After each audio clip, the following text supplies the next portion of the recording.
Hello friends, SR academy में आपका एक बार फिर बहुत बहुत स्वागत है। और आज हम बात करेंगे हिंदी व्याकरण की। इससे जो हमारी पहली वीडियो थी हिंदी व्याकरण की, वो छंद के विषय में थी, वो पहला पार्ट था। और आज हम छंद के विषय में ही दूसरा पार्ट पढ़ने जा रहे हैं। ठीक है, तो थोड़ा सा हम पहले रिवाइज़ कर लेते हैं। इससे पहली वीडियो में हमने क्या क्या पढ़ा। इससे पहली वीडियो में हमने जो पढ़ा, सबसे पहले हमने परिभाषा देखी थी कि हिंदी साहित्य कोश के अनुसार छंद की परिभाषा, छंद के विषय में कुछ ज़रूरी बातें जो अक्सर एग्ज़ाम में पूछ ली जाती हैं, छंद के मुख्य तत्व। ठीक है, इसमें हमने आपको 7 तत्व बताए थे और 7 तत्व में से हमने जो एक्सप्लेन किया था, आपको शुरू के 2 तत्व एक्सप्लेन कर दिए थे। छंद के 2 पार्ट बता दिए थे, चरण पाद या पाद और वर्ण और मात्रा। ठीक है, आज हम बात करेंगे 3 से लेकर 7 तक के संख्या और क्रम, गण, यति, गति और तुक, इन सब के बारे में आज हम चर्चा करने जा रहे हैं। तो फ्रेंड्स, ये हमने चरण के बारे में पढ़ा था, इसका हमने आपको बताया था। इसके बारे में चरण के प्रकार भी बताए थे, चरण किस तरह से सम और विषम चरण होते हैं। इसके बाद वर्ण और मात्रा बताई थी कि किस तरीके से वर्ण और मात्रा होती हैं ये, और इसके क्या नियम होते हैं, कहाँ ह्रस्व मात्रा होती है और कहाँ दीर्घ मात्रा होती है। ठीक है, कुछ इसके आगे हमने आपको नियम बताए थे। ये चलिए एक बार थोड़ा सा नियम देख लेते हैं। अ, ई, उ और री, ये जो होते हैं ह्रस्व की मात्रा वाले होते हैं, और बड़ा आ, ई, उ, ए, ऐ, ओ जो होते हैं ये दीर्घ की मात्रा के होते हैं। लघु मात्रा से जितने वर्ण बनते हैं, जिन पे लघु मात्राएं लगती हैं वो भी ह्रस्व में आती हैं, और जिन पे दीर्घ मात्रा लगती हैं वो भी दीर्घ में आते हैं। जिन पे बड़ी मात्रा लगती है, आ की, ई की, उ की, ए, आई, ओ, औ, ये सब जितने भी संयुक्त अक्षर वाले होते हैं, जैसे श और ट है, तो ये संयुक्त अक्षर वाले हमें ह्रस्व में माने जाते हैं। और संयुक्त अक्षर से जो पूर्व के वर्ण होते हैं वो हमारा दीर्घ मात्रा उनमें मानी जाती है। जैसे कि दुष्ट है, तो जो ये संयुक्त अक्षर है श और ट, इस पे हम एक मात्रा ह्रस्व मात्रा मानते हैं, और इससे जो पहली होती है उसे हम दीर्घ मात्रा मानते हैं। लेकिन इसमें एक चीज़ और बता दूं, अगर ये दुष्ट की जगह दुष्टा हो जाए, अगर इस पे एक मात्रा और आ जाए बड़ी की मात्रा, तब हम इसे भी दीर्घ में मानते हैं, क्योंकि संयुक्त अक्षर है लेकिन इस पे मात्रा नहीं है। ठीक है, अगर इस पे भी मात्रा बड़ी की मात्रा हो जाती है तब हम इसे दीर्घ में मान लेते हैं। तो इसी तरह से अनुनासिक जिन पे लगा होता है, ये चंद्रबिंदु जिसे हम बोलते हैं, वो ह्रस्व में आता है। अनुस्वार और विसर्ग वाले, जैसे ये ऊपर बिंदी होती है और ये विसर्ग होता है, ये दीर्घ में आता है। हलंत वाला जो वर्ड होता है, हलंत वाला वर्ड ह्रस्व में आता है, और जो हलंत से पहले वाला वर्ड होता है उसे हम दीर्घ में मान लेते हैं। ये हमने आपको जल्दी से बताया। और आज हम बात करेंगे अगले टॉपिक की, जो इसका अगला पार्ट है वो है संख्या और क्रम। ठीक है, संख्या और क्रम के बारे में क्या होता है। संख्या और क्रम जो वर्णों की और मात्राओं की गणना होती है, गिनती होती है एक चरण में, उसे हम क्या कहते हैं, संख्या कहते हैं। एक चरण में कितने वर्ण या कितनी मात्राएं हैं वो गिनती संख्या कहलाती है। और लघु और गुरु का जो स्थान निर्धारण किया जाता है उसे हम क्या कहते हैं, क्रम कहते हैं। जैसे कि स्टार्टिंग में 2 लघु हैं, फिर 1 दीर्घ है, फिर 3 लघु हैं या 2 दीर्घ हैं। अगर चरणों में इस तरह का जो स्थान निर्धारण होता है उसे हम क्या कहते हैं, क्रम कहते हैं। ठीक है, और जो अभी हमने आपको वार्णिक छंद के बारे में नहीं पता है, अपनी नेक्स्ट वीडियो में हम आपको यही चीज़ बताएंगे कि छंद कितने प्रकार के होते हैं और किस छंद में कितनी मात्रा होती है। और अपनी अगली वीडियो में मैं कोशिश करूंगी ये टॉपिक पूरा कवर करने की। तो आपको थोड़ा सा बता दूं कि छंद 3 पार्ट में डिवाइड किए जाते हैं, वार्णिक छंद, मात्रिक छंद और मुक्तक छंद। ठीक है, तो जो वार्णिक छंद होते हैं उनके जितने भी चरण होते हैं, 4 चरण होते हैं, 6 चरण, जो भी उसमें चरण होते हैं, उनमें जो संख्या होती है और जो क्रम होता है, दोनों ही चीज़ें समान होती हैं। मगर यानी कि अगर उसमें 4 चरण हैं तो चारों चरणों में संख्या भी समान होंगी। चारों चरणों में 16 16 16 16 हैं तो चारों में ही 16 होंगी। और जो क्रम है लघु और गुरु का, वो भी समान होता है। जैसे कि अगर शुरू में 2 लघु और 2 गुरु हैं तो चारों चरणों में ही 2 लघु और 2 गुरु होंगे। इस तरीके से उस जो वार्णिक छंद हैं उनमें संख्या भी और क्रम भी दोनों ही समान होते हैं। लेकिन जो मात्रिक छंद होते हैं, मात्रिक छंद के जो सभी चरण होते हैं उनमें संख्या तो समान होती है लेकिन क्रम समान नहीं होता। लघु और गुरु का जो क्रम होता है वो समान नहीं होता, बल्कि आगे पीछे हो सकता है। अगर एक में 2 गुरु 2 लघु हैं तो हो सकता है अगली लाइन में, अगले चरण में 1 लघु 2 गुरु हो। तो इस तरीके से क्रम समान नहीं होता।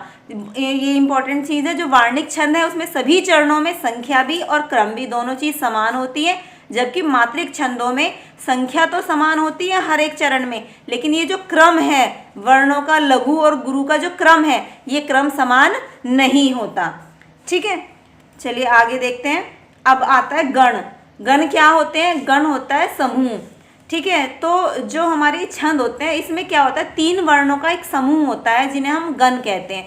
केवल 3 ही वर्ण होते हैं, ना इससे कम होते हैं ना इससे ज़्यादा होते हैं। और ये जो गण होते हैं ये ज़्यादातर चरण के अंत में होते हैं कि कौन सा छंद है और उसके लास्ट, चरण के लास्ट में कौन सा गण आता है। इस तरीके की जो हमारे ट्रिक्स होती हैं वो इसमें काम आता है। तो गण केवल वर्णिक छंदों के मामले में ही लागू होते हैं, ये भी आप जान लीजिए। मात्रिक छंदों के मामले में गण लागू नहीं होते।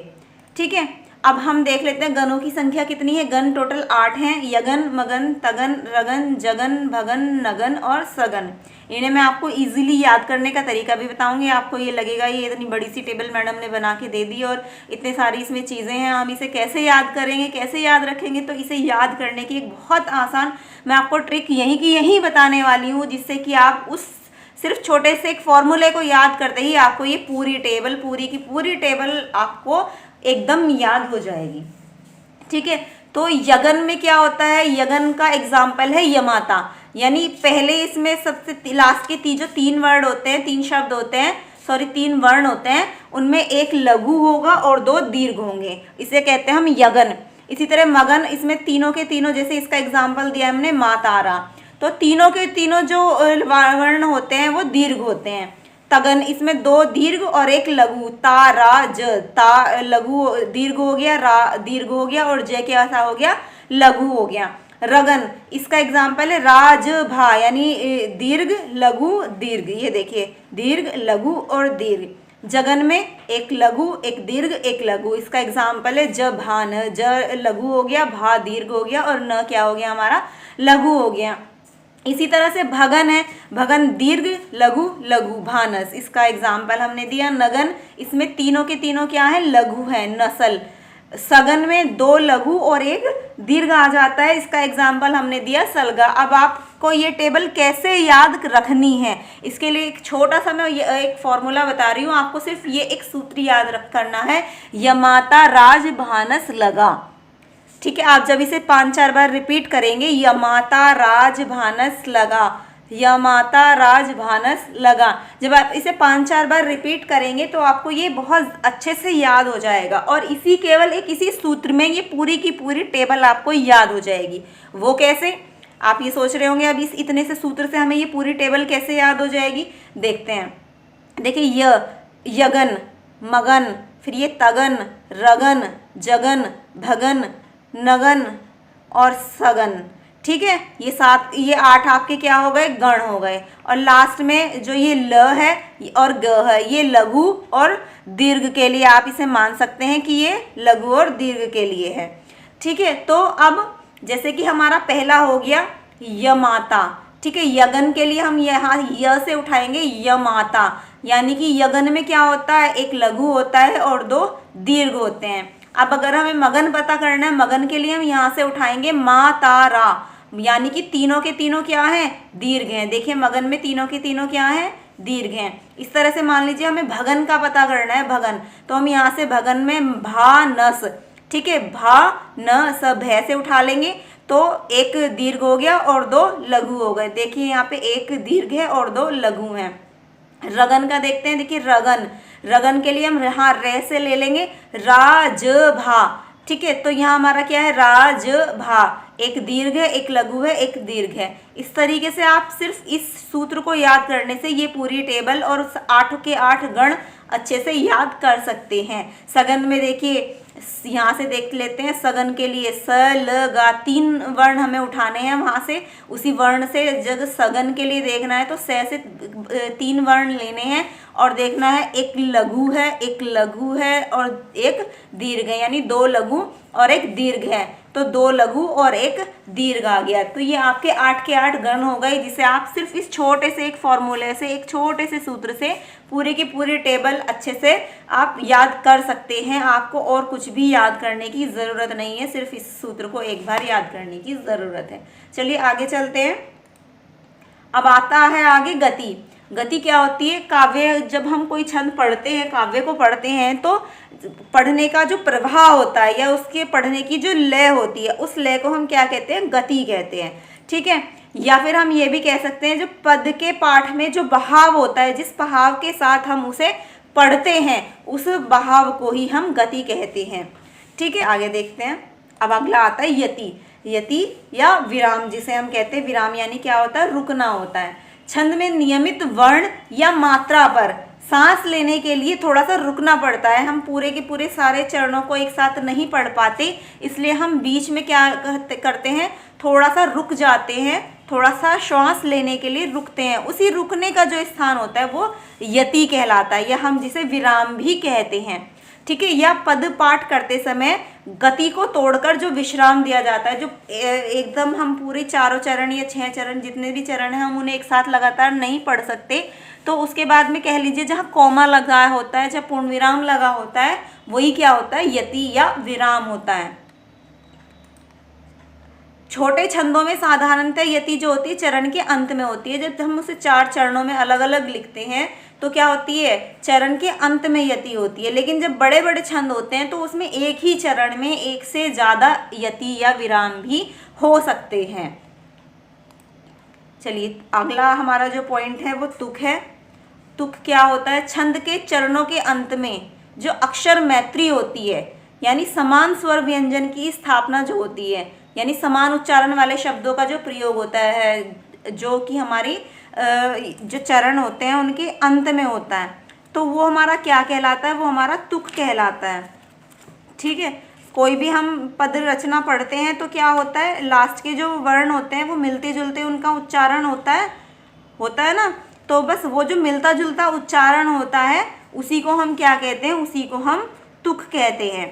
ठीक है, इसे हम इन सारी चीज़ों को मैं अभी आगे आपको एक एग्जाम्पल के माध्यम से समझाऊंगी। इसमें भी तुक क्या होते हैं? कुछ छंद ऐसे होते हैं जिनके अंत में तुक होता है, जिसे तुकांत छंद कहते हैं, और कुछ ऐसा होता है जिनके अंत में तुक नहीं होता, तब हम उन्हें क्या कहते हैं? अतुकांत छंद कहते हैं। ठीक है, चलिए अब ये देख लेते हैं, एक एग्जाम्पल हम यहाँ दिखा रहे हैं। ठीक है, जय हनुमान ज्ञान गुण सागर। इसमें क्या है? इसमें हम सबसे पहले मात्राओं को देख लेते हैं। मात्राएं क्या हैं? देखिए, इसमें हमने ये छोटे हैं, लघु हैं, तो इस पर हमने लघु मात्रा लगाई, है पे, नु पे छोटी मात्रा लगाई, माँ क्योंकि बड़ा है इस पे दीर्घ मात्रा लगाई, न क्या है इस पे हमने लघु मात्रा लगाई, ज्ञा पे हमने मात्रा है दीर्घ लगाया, न पे लघु, ये दोनों लघु, फिर ये दीर्घ हो गया सा, और गे और रे क्या हो गया? हमारा लघु हो गए।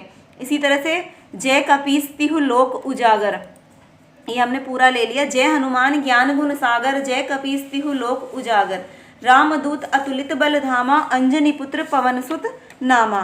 ठीक है, इसमें अगर हम ये देखते हैं, देखिए अभी जो हम बता रहे थे तुक, तो ये सागर उजागर एक सी प्रोनाउंसिएशन हो रही है ना, इनका उच्चारण बाद के जो वर्ण है इनका उच्चारण क्या हो रहा है? एक सा हो रहा है, तो ये हमारा क्या कहलाता है? ये हमारा तुकांत है। धामा, नामा, इनमें क्या है? इनमें जो हमारा पढ़ने का उच्चारण जो हो रहा है वो क्या हो रहा है? एक सा उच्चारण हो रहा है ना, तो इसलिए हम इसे क्या कहते हैं? ये होता है हमारे तुकांत। ठीक है, और जो हर चरण के बाद में क्या है? यति लगी हुई है। देखिए, जय हनुमान ज्ञान गुण सागर, यहाँ हम हल्का सा विश्राम ले रहे हैं, रुक रहे हैं, श्वास ले रहे हैं। जय कपीस तिहु लोक उजागर, इसके बाद थोड़ा सा रुक रहे हैं। रामदूत अतुलित बल धामा, अंजनी पुत्र पवन सुत नामा। तो जो बीच बीच में हम यहाँ चरण के बाद में विश्राम ले रहे हैं, हल्का सा रुक रहे हैं, ये हमारा क्या कहलाता है? यति या विराम कहलाता है। अभी हमने आपको पढ़ाया था ना, उसका एग्जाम्पल मैं आपको बता रही हूँ। और जो इसे पढ़ने का लय है, इसे पढ़ने की जो हमारी गति है, जय हनुमान ज्ञान गुण सागर, जय कपीस तिहु लोक उजागर, इसी तरह से हम अलग अलग जो हमारे छंद होते हैं उन्हें अलग अलग स्पीड से पढ़ते हैं, अलग अलग गति से पढ़ते हैं, तो वही जो हमारी गति होती है, जो प्रवाह होता है, वही हमारी क्या कहलाती है, गति होती है। जिस प्रवाह से हम किसी भी छंद को पढ़ रहे हैं वही क्या कहलाती है, उसकी गति कहलाती है। ठीक है, अब हम ये देख लेते हैं। देखिए मात्राओं का हमने आपको यहाँ लगा के इसमें पूरी मात्राएं बताई हुई हैं। जय दोनों लघु हैं, कपीस एक लघु एक दीर्घ एक लघु, फिर यहाँ दोनों लघु हैं, यहाँ पे एक दीर्घ एक लघु है, यहाँ पे ये लघु दीर्घ लघु और लघु। ठीक है, इसी तरह से अब अगली लाइन में रामदूत, ये दीर्घ हो गई, ये लघु ये दीर्घ ये लघु, लघु लघु लघु और लघु, इसमें भी ये दोनों भी लघु और ये दोनों दीर्घ हो गई। ठीक है, इसी तरह से देखिए यहाँ अंजनी, यहाँ पे ये हमारा क्या लगा हुआ है, ऊपर चंद्र बिंदु लगी हुई है। हमने क्या बताया था, जिसमें चंद्र बिंदु लगी होती है वो हमारे दीर्घ में काउंट होते हैं, तो यहाँ हमने दीर्घ की मात्रा लगाई, ये दोनों लघु हो गए। ये हमारा क्या है, त्र, त्र हमारा संयुक्त अक्षर है जो त और र से मिलके बना होता है। हमारी प्लेलिस्ट में आप स्टार्टिंग की वीडियोस जो पड़ी हुई हैं आप वहाँ भी देख सकते हैं। ठीक है, जो त्र होता है ये संयुक्त अक्षर होता है, इसलिए हमने इसे तो एक मात्रा दी, लेकिन इससे जो पहले वाला वर्ण है उसे हमने क्या दिया, उसे हमने दीर्घ मात्रा दी। ठीक है, पवन सुत, ये पांचों के पांचों छोटे वर्ण हैं, पांचों पे हमने लघु मात्रा लगाई और इन दोनों पे हमने दीर्घ मात्रा लगाई। तो इस तरीके से जो हमारे ये हो गया 1 2 3 4, और जब इसे गिनते हैं, गिनते हुए हम इसे 2 गिनते हैं, तो 6 1 7 2 9 1 10 11 12 2 14 और 2 16। तो इसमें हमारी पहली लाइन में कितनी मात्रा हो गई, 16 मात्रा हो गई। ठीक है, इसी तरह से 1 2 3 2 5 3 8 8 3 11 12 तो 14 और 2 16। इस दूसरी पंक्ति में दूसरे चरण में हमारी कितनी मात्राएं हो गई, इसमें भी 16 मात्राएं हो गई। यही हमारी जो थी संख्या और क्रम जो होता है, आपने संख्या पढ़ी होगी ना, इसमें भी 16 और इसमें भी 16 है, लेकिन इसमें क्रम कहीं पर भी बराबर नहीं है। देखिए यहाँ 4 लघु हैं, इसमें यहाँ 3 लघु हैं, इसमें चौथा क्या है, लघु है, इसमें दीर्घ है। तो यहाँ पे जो हमारा संख्या क्रम जो है वो क्रम बराबर नहीं है।